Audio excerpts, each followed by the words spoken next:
কেন? পেটের ভিতরে যখন নাপাকটা ছিল, প্রবাহিত হওয়ার কারণে এটা নাপাক হয়েছে, ভিতরে থাকতে তো নাপাক হয়নি। তাহলে মূলত নাপাক যে বিষয়টা, যে একটা নাপাক বলা হয়, যেমন শরীরে ধুলা ময়লা বিভিন্ন ময়লা লাগছে, আমি পানি দিয়ে ধুয়ে ফেলেছি, কিন্তু দেখা যায় যে আরেকটা ময়লা আছে, সেটা মানুষ যখন অতিরিক্ত কোনো পাপ করে, সেই পাপের ময়লা এই আত্মার মধ্যে লেগে থাকে, তখন সেই আত্মার অজু যখন করা হয়, তখন আত্মা পরিষ্কার হয় বা আত্মার অজু হয়, গোসল হয়। আচ্ছা, এখন দেখা যায় পানি দ্বারা আমরা দেহের অজু করতেছি, কিন্তু এই দেহের ময়লা লেগে থাকলেও সমস্যা নেই যদি আমার অন্তর পরিষ্কার থাকে, আল্লাহর প্রতি পূর্ণ প্রেম থাকে। শরীয়তের মতে শরীরের ময়লা দূর করো। আর আধ্যাত্মিক তরিকত এবং হাকিকত এবং মারিফত কি বলে? মারিফত বলতেছে যে নিজের ভিতরে আত্মা অন্তর পরিষ্কার করতে হবে, 6টা রিপুকে পরিষ্কার করতে হবে, পবিত্র করতে হবে। তখন মানুষ কি করবে? নামাজে হোক ধ্যানে হোক ডুবে যাবে, তখন আল্লাহর দিদার লাভ করবে। আচ্ছা, যে আল্লাহকে বলা হয় নিরাকার, আর সেই আল্লাহ রবের আকার হয়ে সাক্ষাৎ ঘটিয়ে দেবেন। আর আল্লাহ কি বলেছে?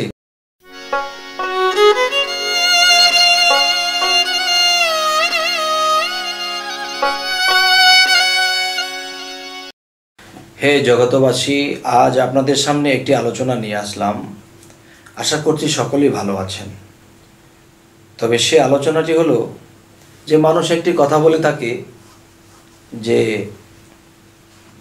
যে কোনো স্থানে বা যে কোনো অবস্থায় নামাজ পড়া যাবে না, আল্লাহর ইবাদত করা যাবে না।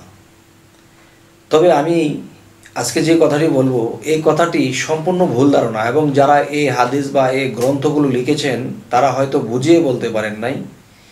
তো আজ আমি এই কথাগুলো বলবো যে যারা বলে যে সব জায়গাতে আল্লাহর ইবাদত করা যায় না, নামাজ পড়া যায় না, এই কথাটি ভুল। কিভাবে ভুল? যে আল্লাহ যদি বলে থাকে যে আলা কুল্লি শাইইন কাদির, আমি সর্ববিষয়ে সর্বশক্তিমান, এবং যদি বলে থাকে যে আমি সর্বময় বিরাজিত, তাহলে সর্বময় যদি বিরাজিত থাকে, তাহলে যে বাথরুমের মধ্যে যে কিরাপোক আছে, সেখানেও যদি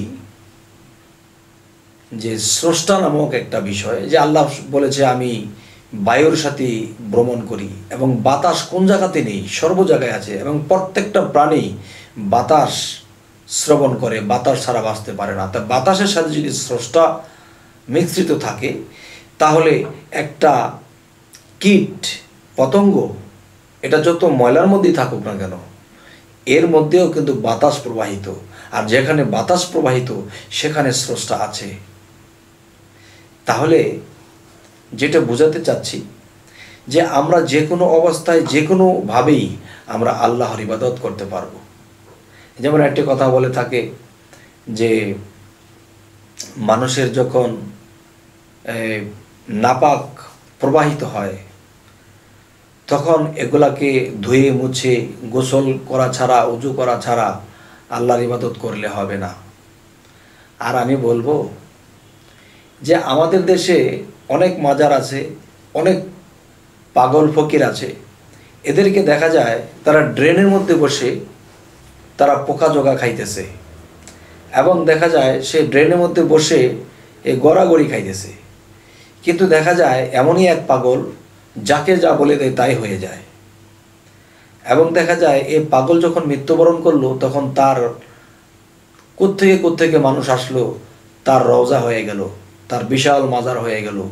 তখন মানুষ এই মাজারের মধ্যে বলে কি যে হে আল্লাহর ওলি, আপনাকে উসিলা করে আল্লাহর কাছে একটা জিনিস চাইলাম, আপনার উসিলা যেন আল্লাহ আমাকে এটা দেয়। দেখা যায় নিঃসন্তান সন্তান পাইতেছে, মানুষ বিপদ মুক্তির জন্য বললে বিপদ মুক্ত হইতেছে, তখন দিন দিন এটা আলোকিত হইতেছে। তাহলে দেখা যায় এই লোকটা আল্লাহর পাগল ছিল, সর্বদা তার কালবের মধ্যে আল্লাহর নাম চলছেই, আর দৃষ্টিতে তার নিরঞ্জনকে সবসময় সে দেখতে পাচ্ছে, এবং একা একা কথা বলে। একটা মানুষ যখন একা একা কথা বলে, তখন আমরা ভাবি যে লোকটা একা একা কথা বলে, লোকটা মনে হয় পাগল। আসলে একা একা কে কথা বলে? নিশ্চয়ই তার সামনে কিছু দেখতেছে, কাউকে দেখতেছে, যা আমরা দেখি না। তখন কাউকে দেখে সে তার সাথে কথা বলে, একা একা হাসে, তাহলে যিনি নিরঞ্জন, যাকে নিরাকার বলা হয় আল্লাহ, তিনি আরেকটা নাম আছে নিরঞ্জন। তাহলে সে নীরবের দেশে আসে যখন একজন মানুষ নীরব হয়, যে সমস্ত কিছু স্তব্ধ হয়ে যায়, নীরবের দেশে যখন ধ্যানের দেশে ডুবে যায়, তখন সে আল্লাহ বা রবের সাক্ষাৎ পেয়ে যায়। আর রব কি? রব, মানে নীরবের দেশে রব আসে যদি কাউকে দেখে নেয় সে প্রেম ভক্তির দেশে।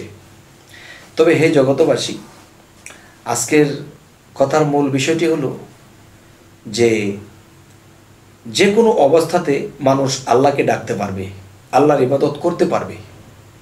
যদি বলা হয় নিজের দেহের থেকে যদি নাপাকি প্রবাহিত হয়, কেন? পেটের ভিতরে যখন নাপাকটা ছিল, প্রবাহিত হওয়ার কারণে এটা নাপাক হয়েছে, ভিতরে থাকতে তো নাপাক হয়নি। তাহলে মূলত নাপাক যে বিষয়টা, যে একটা নাপাক বলা হয়, যেমন শরীরে ধুলা ময়লা বিভিন্ন ময়লা লাগছে, আমি পানি দিয়ে ধুয়ে ফেলেছি, কিন্তু দেখা যায় যে আরেকটা ময়লা আছে, সেটা মানুষ যখন অতিরিক্ত কোনো পাপ করে, সেই পাপের ময়লা এই আত্মার মধ্যে লেগে থাকে, তখন সেই আত্মার অজু যখন করা হয়, তখন আত্মা পরিষ্কার হয় বা আত্মার অজু হয়, গোসল হয়। আচ্ছা, এখন দেখা যায় পানি দ্বারা আমরা দেহের অজু করতেছি, কিন্তু এই দেহের ময়লা লেগে থাকলেও সমস্যা নেই যদি আমার অন্তর পরিষ্কার থাকে, আল্লাহর প্রতি পূর্ণ প্রেম থাকে। শরীয়তের মতে শরীরের ময়লা দূর করো। আর আধ্যাত্মিক তরিকত এবং হাকিকত এবং মারিফত কি বলে? মারিফত বলতেছে যে নিজের ভিতরে আত্মা অন্তর পরিষ্কার করতে হবে, 6টা রিপুকে পরিষ্কার করতে হবে, পবিত্র করতে হবে। তখন মানুষ কি করবে? নামাজে হোক ধ্যানে হোক ডুবে যাবে, তখন আল্লাহর দিদার লাভ করবে। আচ্ছা, যে আল্লাহকে বলা হয় নিরাকার, আর সেই আল্লাহ রবের আকার হয়ে সাক্ষাৎ ঘটিয়ে দেবেন। আর আল্লাহ কি বলেছে কোরআনে? একটি আয়াতে বলেছেন যে যারা আমাকে দুনিয়াতে দেখলো না এবং দেখার চেষ্টাও করলো না, তারা হাসরের দিন অন্ধ হয়ে উঠবে।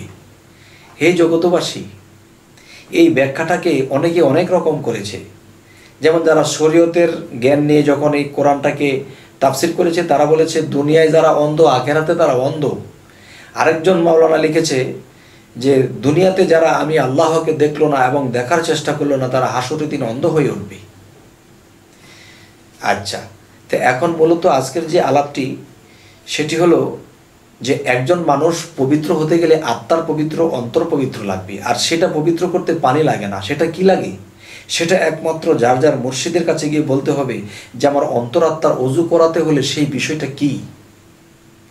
সেটা দিয়ে অজু করলে তখন দেখা যায় ধ্যানে মন ডোবা যাবে, তখন দেখা যায় সেই ধ্যান সাধনা করতে করতে একদিন আল্লাহর দিদার লাভ হয়ে যায়।